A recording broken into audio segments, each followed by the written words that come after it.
the link between division of labour and solidarity.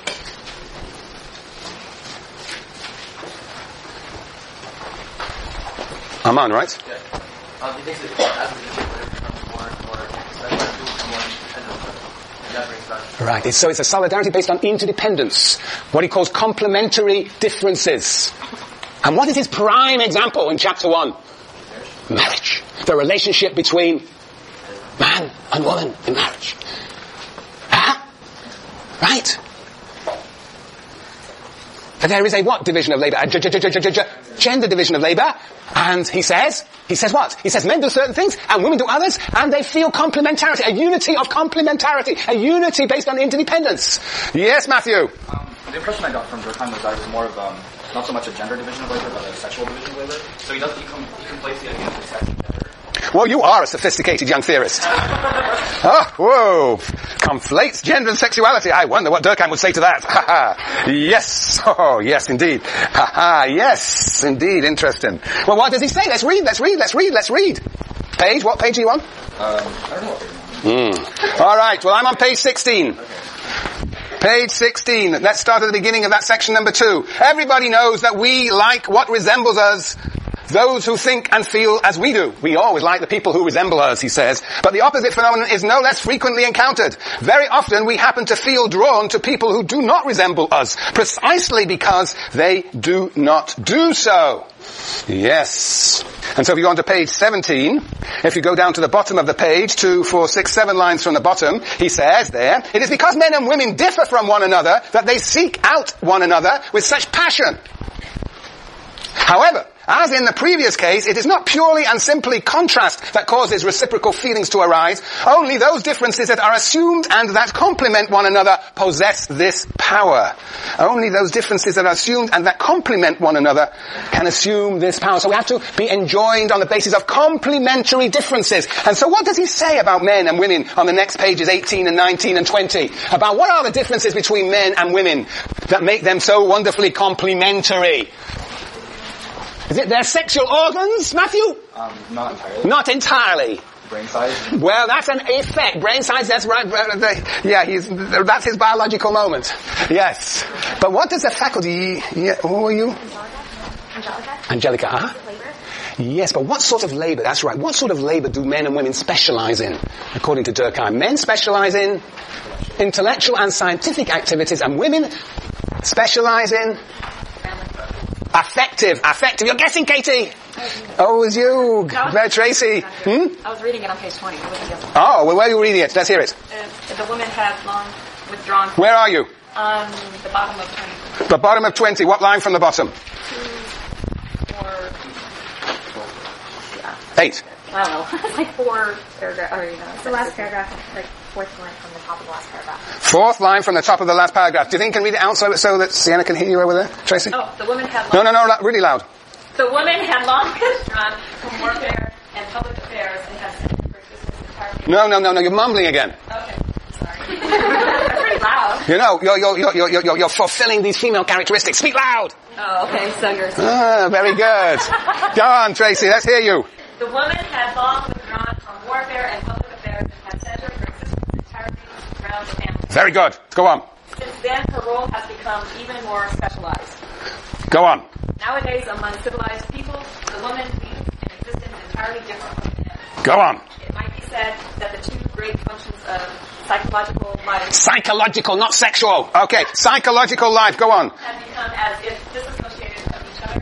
One sex has taken over the affective... The affective... The other, the intellectual function. Very good. Noticing how among certain social classes the women are taken up with art and literature, just as are the men, one might, it is true, believe that the activities of both sexes are tending once more to becoming homogeneous. But even in this sphere of activity, the woman brings to bear her own nature, and her own role remains very special, one very different from that of the man. What is more, if art and letters are beginning to become matters that occupy women, and the other sex appears to be abandoning them so as to devote itself more, especially to science. Whew.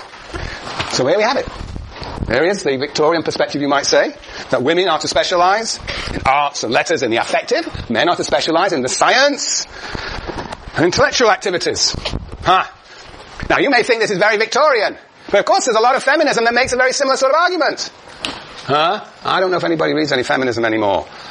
But there was a very famous feminist by the name of Carol Gilligan. I know when her book came out. Another Voice must have been in about 1975. 82. You're guessing, Gabe. You think it's 82? Really? As late as that? Okay. We'll see. Anyway, it doesn't matter. Around that time. But anyway, what was her argument? Her argument was, well, she was having an argument, she's a social psychologist, having an argument with people who were talking about a universal model of model development in which women develop differently from men. Women develop what did she say? She said that women developed caring, relational dispositions, whereas men were more concerned with rules and justice. Women were concerned with morality, and men with more instrumental disposition. Yeah, because she was trying to argue that there was not one universal model of model development, that there were two, one for men and one for women. We shouldn't impose one upon the other. Anyway, so you might say Durkheim is saying something similar, though from a less critical standpoint. But what does Durkheim do with that? Well, basically what he says is that over time, before men and women look the same. And then, over time, you get men, women, and men. Alright? And they, intellectual, scientific disposition, says Durkheim, and here we have what the affective, moral disposition. Because as they specialize, they do different things, and therefore they develop different dispositions. But what does he add to that? He adds something else to that, doesn't he? Jane. You said their biology's changed as a result of that. Yes, their biology. What in particular changes? The what size? Skull size. Very good. But the claim is actually brain size. So the men have huge brains and the women have minuscule brains. Yeah. It's a fascinating story. It's a fascinating story. The 19th century craniology, it was called. And it's a fellow Le Bon, who Durkheim is quoting. This is written in the end of the 19th century. He's quoting Le Bon. What does Le Bon do? He's this craniologist, and basically he goes back into history and finds some brains of men and women from ancient times. He actually, though you're shaking your head, Tracy, and he finds actually 13 brains, 6 men, 7 women, and actually discovers that their brain size are almost the same. And then he looks at contemporary brain sizes, and there seems to be some sort of divergence. And indeed, when you measure it up, women's brains are smaller than men's. And he said, of course, well, this is because men have more intellect. They have to have a bigger brain. Now, let's see if you can figure out what may be wrong with his conclusions. Why might he make, look, here we have a stack of men's brains and a stack of women's brains. And we measure them up. Now, what are these brains? These are brains of what? Of whom? People who are humans. Yeah, definitely humans. Brains of whom? People who are dead. Okay, very good. That's the clue. Here we have women's brains, men's brains. These are smaller and these are bigger. Why? Hands up, Sonny. Yeah. Alright. No, when men die and women die, men are bigger, therefore they have bigger brains. Aha! Fancy that. Yes, that's one possibility. What else? There's something more interesting about this, actually. Something really interesting. Matt. There could be different chemicals in each brain, so it could have the brain shrink after they die. You're getting warm. Now, Preet. Isn't that women die younger because of having childbirth? No, it's the opposite. They die older. And therefore... You got it! Yes, BB, hands up though. Hands up! Now speak, tell the world. The brain shrink. Brain shrink. My brain shrinks by 1 millimeter every year. Every time I do, don't look so sad. As we get older, the brains shrink, and men actually die younger than women. Women die older, and therefore the brain is smaller. Yeah, right. And actually, there's another complication. Actually, men and women actually die of different diseases, and I think that also, there's been some evidence to suggest that will also affect the way one dies of what caused of death. That actually affects the brain size, or is affected by the brain size, one or the other. Yes, Christy, you want to say something? No, Kristen. I think it was kind of just, it really didn't make sense. Christy. I just have a question. I want to know if you think that Durkheim would say that lesbian gay relationships are invalid because they can't establish solidarity because their civilizations are not complementary. That's a very, very interesting and important question. And I just like to say that he's really heterosexist. And I understand the context of his time, but this was without this. I'm glad you put it out there. There are all sorts of things about Durkheim. Yes, now we're going to address this issue, but yes, I mean, he's talking about solidarity based on complementarities and based on these. What he is assuming is that there is a gender division of labor. Men specialize in doing certain things and women specialize in others. And we know today that specialization, if it was ever true, is less and less probably true today. And so the solidarity that he's talking about, what we're going to call organic solidarity, is probably going to be weaker between genders if it was strong at all in the first place. But yeah, we're going to come to the, where am I? There you are. You won't raise a question, right, Christy? Yeah, we're going to come to that, and that's an interesting question. I mean, you know, what might Durkheim say? I would say that he would say that they're invalid.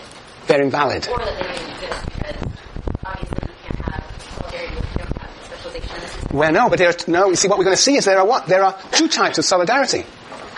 Right? Yes. Simeon.